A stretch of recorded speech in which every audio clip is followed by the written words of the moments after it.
you can use the microphone available and raise your hands, that'd be great. So who would like to start? Can I nail that?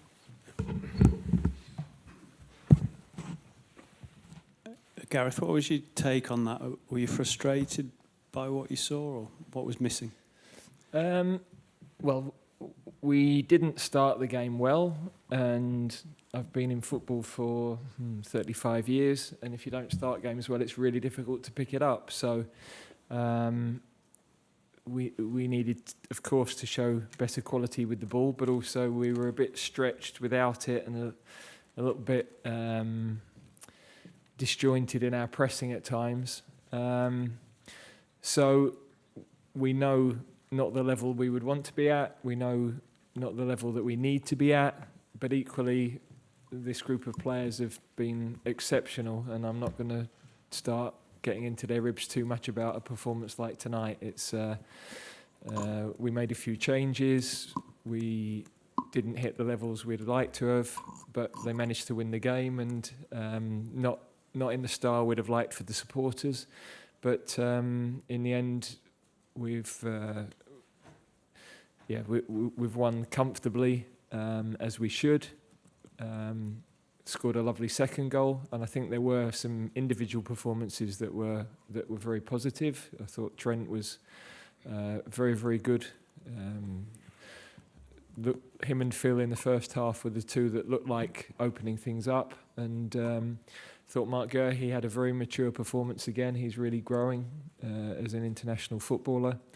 And it was lovely to get Cole Palmer on and give him a feel of things. And I thought he looked really very comfortable in the environment.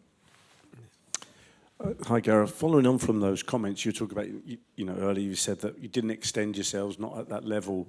Just kind of moving forward as you look towards the finals themselves, is it a danger? Is it a worry that with everything kind of secured now, top spot qualification, that doesn't happen again, and you need to be kind of on that top level going into the finals? Is it a worry, and how do you counter that, please? No, it's not a worry, because I think sometimes when players have so many matches, they almost self-regulate. I've been a player. You know that there's a certain level you need to hit to beat Italy here. And you know that you don't have to hit that level to win today's game. And although you would think that everybody would be at the same level all the time, that's not the reality of football. So I've played in those matches myself, and there are nights where subconsciously you just do enough to win, and I think that's a little bit where we were tonight. Sorry, did you have a follow-up? Just kind of how will you get them, sort of stop them having more of those? Well, we wouldn't be able to play against in March, the teams we've got in March. We wouldn't get away with it, and the players just would have a different level of motivation. This week was always going to be difficult. We've already qualified. The players are in the middle of a load of matches. We're trying to look after a few physically with the team selection, so you're making changes that, had we needed to win tonight to qualify, might be different. So, the whole week has been a little bit like that. Couldn't really get the players on the pitch till Wednesday, and as a consequence, we were flat. And I accept that. That's where we were, but I'm not going to get into the players about that. I know why, and they've won another game of football. It could have been by more. I'm not quite sure why the third was disallowed, but there we are. Paul.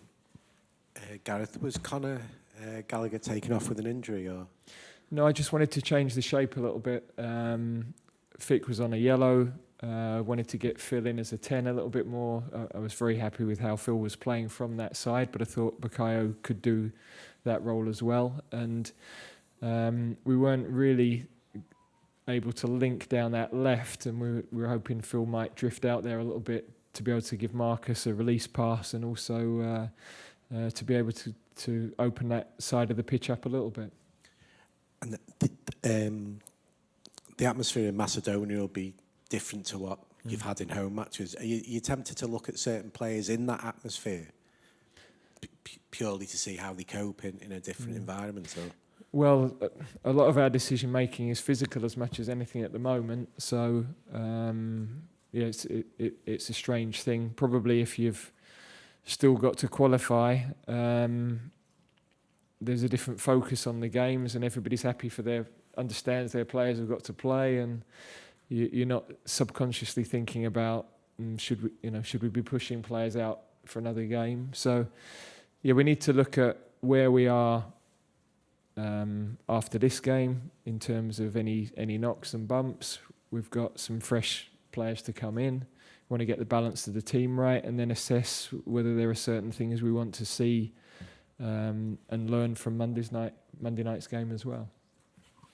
Hi Gareth, what was your view on the yellow card for Harry in the first half, and also how you felt Jordan Henderson did? Did you feel he was up to speed tonight? I thought that I thought the yellow was a bit harsh. I thought there was definitely contact from the goalkeeper. I thought that was pretty clear. We were too stretched as a team, so I thought there was too much space for our midfield players to cover, and it meant that we weren't getting enough pressure on them, and that meant that our centre-backs were in a race a lot of the time with balls in behind. So I didn't like us as a team without the ball, and that made every individual's role more difficult. Gareth, first of all, what's the situation with Marcus Rashford? Has he picked up a knock? I think he's probably okay, but we just thought, given the nature of the collision, it was a chance to get Cole into the game, and I haven't assessed too much, but I think he was okay when he came off. And just following on from the question about North Macedonia, you're all but assured of the top seed now. You've said that subconsciously the players maybe have let the foot off the gas a tiny bit. What do you want to see from them in Skopje, and what are you expecting from the hosts? Well, we've had a really good calendar year, and we want to finish it well. Simple as that. We should be aiming to go, if we can, into the tournament unbeaten. We've got some tough games coming ahead, but I'm a bit loath to say that, because then you start looking for draws when you want to go and win matches as well. So I want to get the messaging right on that. But it's good for us to be away from Wembley again, a challenging environment, because that's what we're going to be in next summer. Last question. Gareth, we have seen Foden in two positions today, first on the right-hand side and then behind the striker. Where do you think he can provide more for the team? I think he can do either. I thought his quality in the wide position was really good. There'll be certain games where, as the 10, he can provide that link. Of course, we were missing two other 10s from the squad this time, so we've got options in that area of the pitch. But Phil is a lovely footballer, and played an important part in most of our good play tonight, really. We'll end it there. Thanks, guys. Thank you.